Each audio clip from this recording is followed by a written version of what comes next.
Right, in the last video, what we did is we did our exterior walls and we did our wall styles. If you remember, we kind of left off, we had put a realistic view on it. And so I'm going to go in and I'm going to change it back to hidden line and then floor. And we could go back and see our floor plan. All right, what we're going to do in this video is we're going to modify these walls. We're going to create a floor and our roof. So if we were to look at our section view drawing, it looks like we have some gypsum wallboard on the inside. This is a nice shed apparently. Apparently they have drywall on the inside, or as it's referred to in the industry as gypsum wallboard. Drywall is a brand name, so we could go in and edit. Well, we could insert a layer, move it down, and then and we'll should be a material that we have available, and we'll just set it to a 1/2 inch.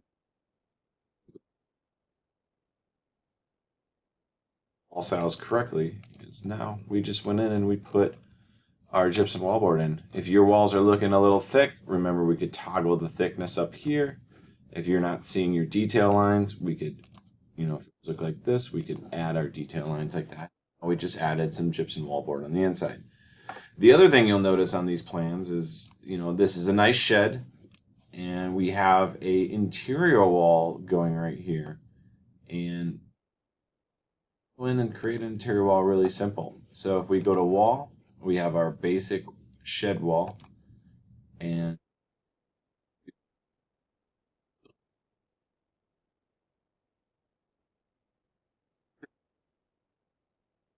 shed wall.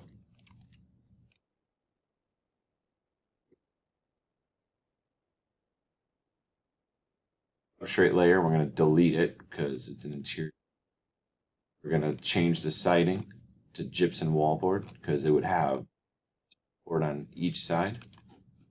All right, just that, and we probably would have a 2x4 wall on the inside. So let's make it a 2x4, which is actually 3.5.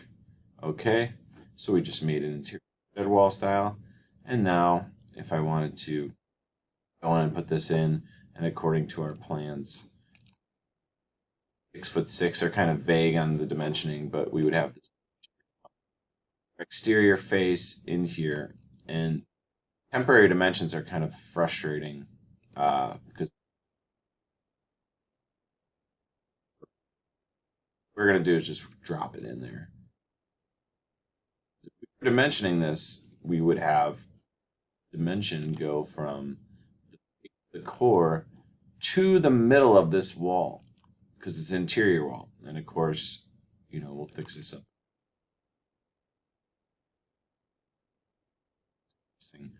And if we click on this, remember we could click on the temporary dimension and do 6'6" and edit it really quickly. Oh my god, I clicked on the wrong one. What a loser. 6'6". And that would get it to where it needs to be, because when we dimension, we go from the exterior core to the center of an interior wall. All right, so that's what we did. Kind of vague on the directions, but that's what we're going to do. And then the other thing we see on the directions is we see they put a brick wall on here, so you get more practice creating walls. I think you guys have done a good job practicing, so we're going to just forget about it because walls and a brick face. I don't know. But the next thing we're going to focus on is our concrete slab floor. All right. And another thing in the activities, you'll notice that they would have you make it out of wood. We're just going to go straight into the concrete because that's how it would be done. 6 inches is a little thick on my slab. So we're going to go to floor.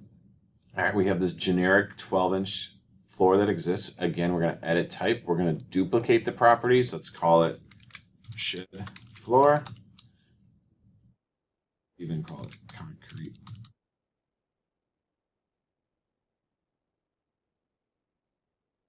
And we edit this. Again, we're going to keep it as structure. We're going to find some concrete in here, and we create a material because there's cast in place concrete, which is how this would be built. We could inches. All right. Okay. All right. So now it has this boundary line selected with pick walls, which is what I want. All right. And you could see when I go to create this, it wants to do it two different ways. We want it to go all the way exterior face of our stud because this slab would be supporting these. So we don't want it to go to the inside because they would just sink into the ground. So we green check that. And just like that, let's click that little house. Remember, goes to 3D view. And oh my God, we made a mistake, a boo-boo. But our wall, we forgot to select where we wanted to go up to. So we wanted this, anytime I select something, the properties, it will tell us what the constraints are. And so right here, I'm going to have it go up to the roof. Probably actually would go, well, we'll just leave it at that. So right now we have it at 8 feet. Remember, if we wanted to toggle this real colors or realistic, we could do that. I always like to work in my hidden line. It just takes less of the computer to do it. And I could double click there. All right, so we got our floor in, we got our walls in. Let's get some doors and windows on this thing. Okay, so doors and windows, what do the plans call for? All right, they don't even have dimensions to them or anything, so we could have some fun with this, and good fun is fun. So what we're going to do is we're going to come up here to door. And when we use the doors, all right, again, anytime we activate something, notice we get this green up here. All right, that means we're within a command in Revit. And right now it opens up a series of choices we have for how we want to place the door in. And then also, if we wanted to see the different doors that we have available, we only have this boring single flush door. That kind of sucks. So let's go to load family. And your English Imperial folder should open up. There's a shortcut over here. We go to doors and residential. And you can see if I click on it and just arrow down, there's lots of choices for you crazy kids. And this is just what's in the software. Wait until we get Rabbit City. Oh my God. So pick a door that fits your liking, all right? I live in a rough and tumble neighborhood, so I would need to have some sort of exterior door. Let's see if we go back out of this.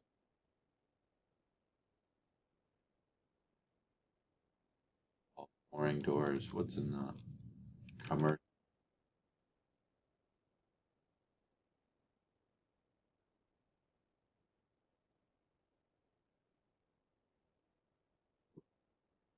Stay in the residential. That's good. This looks nice. All right, I want people to break into my shed. All right, so doors come in all different sizes, but standard sizes. So these are the standard sizes this door is available in. And so my shed is going to be 3 feet wide for sure because I got big equipment that I want as tall as possible.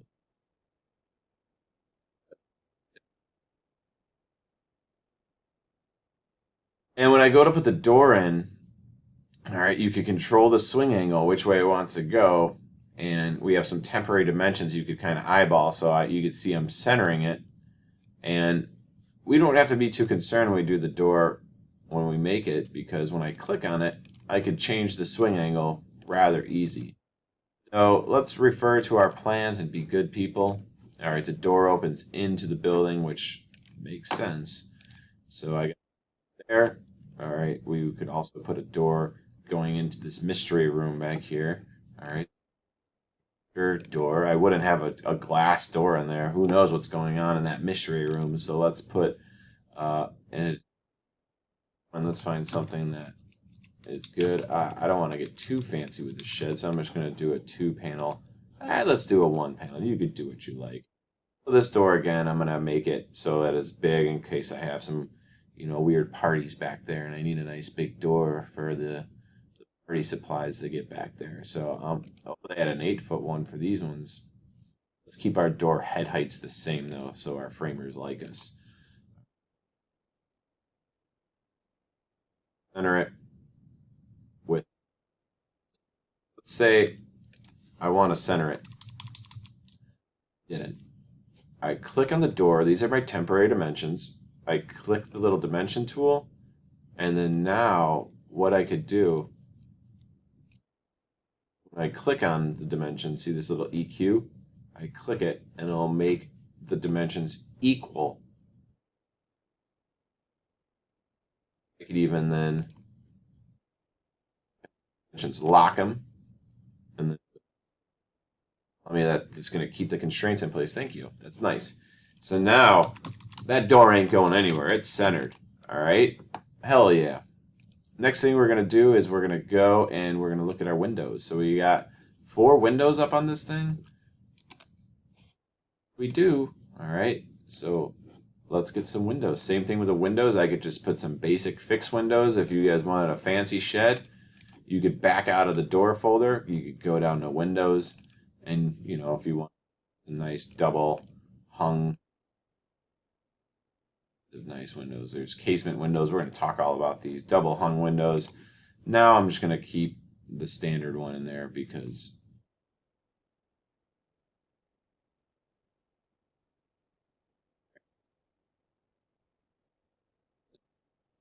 okay, so let's look at our shed.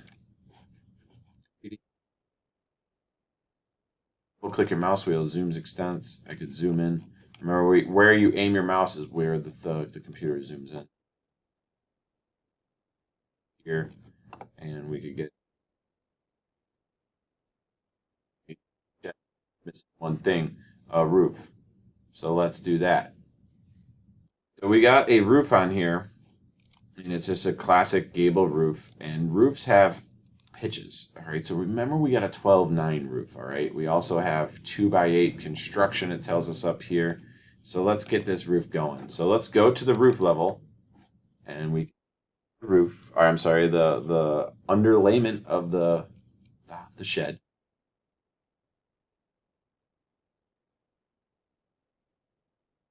Shed roof. Edit. All right, we have our structure layer, 2x8. 2x8s are actually, I believe, 7 1/4. I looked this up, and it is. All right, so 7.25. So 7.25 inches. We mark it. All right, our material. Lumber again. Insert a layer up. Up. Substrate. We would have our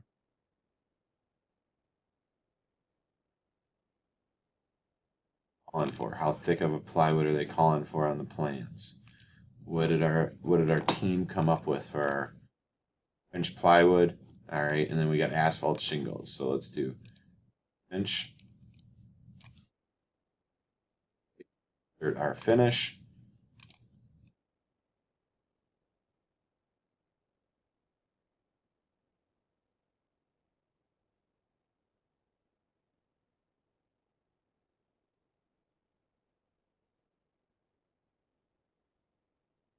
Sake. Okay.